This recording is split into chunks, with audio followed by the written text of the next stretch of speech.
Ministers are planning to scrap GP catchment areas in England within a year, meaning that your choice of doctor will be exactly that, your choice. Joining us now to chat about the logistics and the impact of such a massive change is Dr Binoj Nair. Now, how does it stand at the moment? How do we choose our doctor now? You can still, to some effect, choose your doctor, but it has to be within a certain area. So all GP surgeries have catchment areas, depending on the size of the practice, how many doctors there are, what their population size is.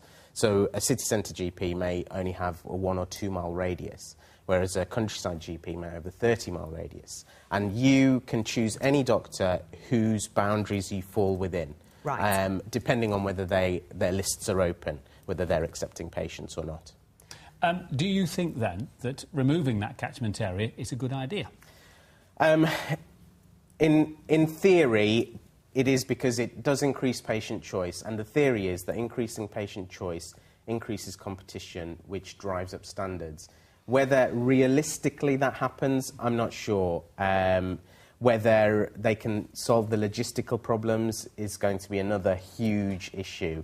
So I think sort of generally doctors have said, yes, you know, it's worth discussion, but I'm not sure if you're actually going to be able to do it. There's a number of things that need to be resolved. Isn't the driving up standards issue then becomes related to targets and league tables, which the medical profession are very famously against? We are very much against it.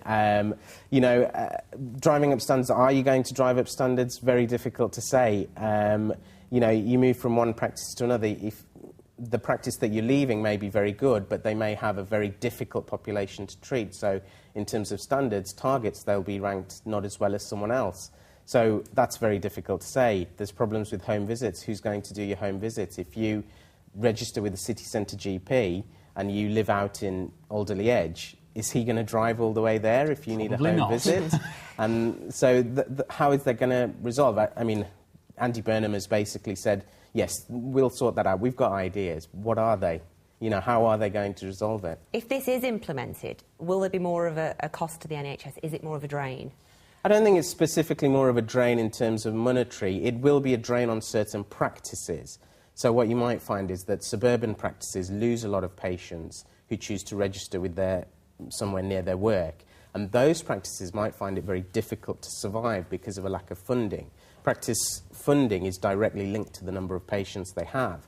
So those practices, which might be very good practices, will start struggling. And not only that, their caseload will be based off difficult patients, chronic, complicated conditions who can't move to another surgery, whereas the vast majority of the young, healthy patients will have moved, which has a destabilising effect.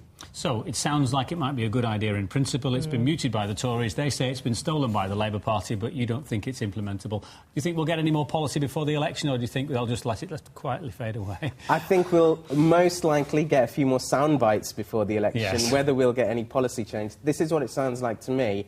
It's a bit of a vote-attracting sound bite without... From what I've read today, without that much meat behind it. OK. All right, well, thank you very much indeed. We'll follow it with interest. Thank you, Doctor. It's an interesting one.